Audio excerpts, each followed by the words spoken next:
Salut la team, aujourd'hui on se retrouve pour un benchmark qu'on a revisité, donc c'est GT qui sollicite particulièrement les muscles du haut du corps, au niveau de la poussée.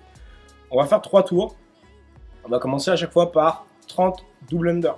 Okay, une fois que vous avez fait vos 30 double under, vous aurez 21 dips à effectuer, puis 9 mètres de handstand walk.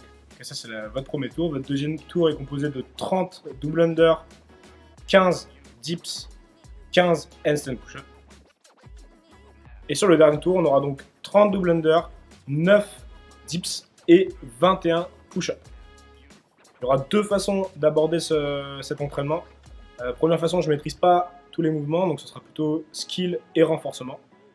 La deuxième façon, je maîtrise toutes les tâches, et dans ce cas-là, je pourrais mettre plus de vitesse et essayer d'aller chercher un temps sur cet entraînement.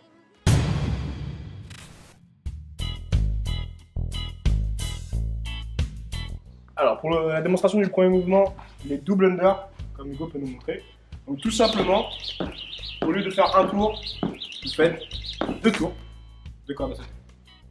Pour le deuxième mouvement, on sera donc sur des dips. Donc, vous allez prendre appui, bras tendu au début du mouvement, fléchir les coudes et retendre les coudes. Alors, grosse différence du coup pour l'adaptation. Si jamais vous n'avez pas de paire d'anneaux, tout simplement, vous mettez entre deux appuis, c'est exactement la même chose. Une flexion, une extension. Okay. Si c'est trop difficile, je peux prendre appui avec les pieds, donc soit devant, soit derrière. On est sur le même mouvement. Flexion, extension.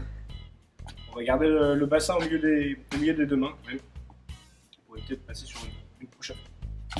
Alors pour le handstand walk, rien de plus simple. Ce que vous faites sur les pieds, vous faites la même chose sur les mains. Voilà, donc Hugo va nous faire une démonstration.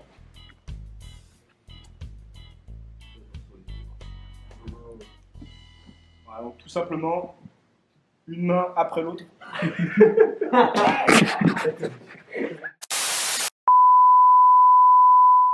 Pour le handstand push-up, on va prendre appui avec les talons contre le mur. Et donc on a uniquement les talons en contact avec le mur. Ni les cuisses, ni les mollets, ni les fesses ne touchent le sol. Ok, je serre le ventre, je me grandis. Et je vais amener la tête en contact avec le sol, donc légèrement en avant des mains pour retrouver la position de trépied. Je vais fléchir les genoux. Ok, donc mes fesses peuvent toucher le mur à ce moment-là. Et là, sur une extension rapide au niveau des genoux et des hanches, je vais essayer de tendre les bras à la fin du mouvement pour revenir en position initiale. Donc pour le scale de ce mouvement, on va faire exactement la même chose. On va prendre un appui avec les pieds au sol, okay, pour délester un petit peu le mouvement.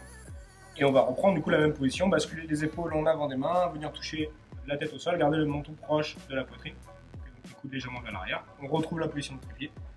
Et là on va essayer de pousser fort, pour finir la tête dans les épaules. Okay, donc plus vous allez vous rapprocher sur un plan vertical, plus le mouvement sera compliqué. Vous pouvez même surélever l'appui au niveau des pieds et le poser sur une box ou votre canapé.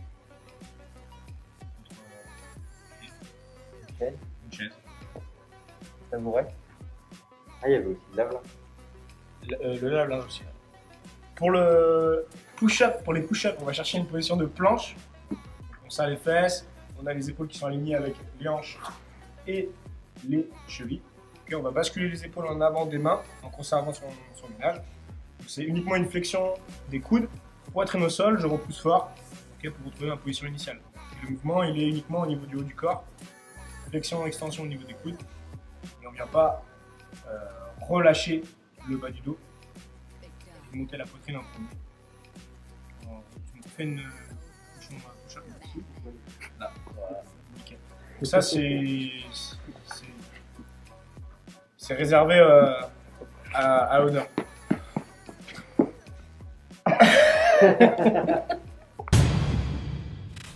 Pour le warm-up, on aura 3 tours à effectuer. Donc là, sur le premier mouvement, on va commencer au sol à plat ventre. Le premier mouvement est assez long à faire sur une répétition. Vous aurez 3 répétitions à faire. Le but, c'est de le faire vraiment très lentement. C'est pour ça qu'il y a si peu de répétitions. On commence avec les coudes au sol. Là, les coudes vont simplement se lever tout doucement. Une fois que j'ai levé les coudes, je vais décoller les mains sans rebaisser les coudes. Okay. Je vais tendre les mains au-dessus de la tête et là, je vais aller tout doucement vers l'arrière okay, en gardant les mains le plus haut possible. Mes paumes de main vont se retourner et vont faire face au plafond. Et là, je vais faire la même chose. Main au-dessus du dos, main collée au dos, et ensuite coude collé au sol. Je lève les coudes, je lève les mains tout doucement, et ensuite je tends les bras vers l'arrière, et je vais retrouver tout doucement ma position de départ. J'ai les mains sur la tête, main sur la tête, coude collé au sol. Et là, j'ai fait une répétition, j'ai 3 reps à réaliser. Une fois que j'ai fait mes 3 répétitions, je vais aller me mettre contre un mur. Donc là, le but, c'est d'aligner l'épaule avec le bassin et la cheville. Donc, en fonction de votre souplesse, vous allez plus ou moins être proche du mur. Le but, c'est d'avoir la paume de main contre le mur et de venir glisser la paume de main le long du mur et de venir faire suivre derrière, comme on peut faire habituellement avec un PVC. Passage à travers et on va revenir dans l'autre sens. Okay, on va éviter de tourner l'épaule au moment où je fais mon passage. Okay, je vais essayer de rester le plus droit possible en serrant le ventre. Voilà. 7 burpees pour suivre. Troisième mouvement, donc vous connaissez, poitrine au sol, extension, main au-dessus de la tête. Et ensuite,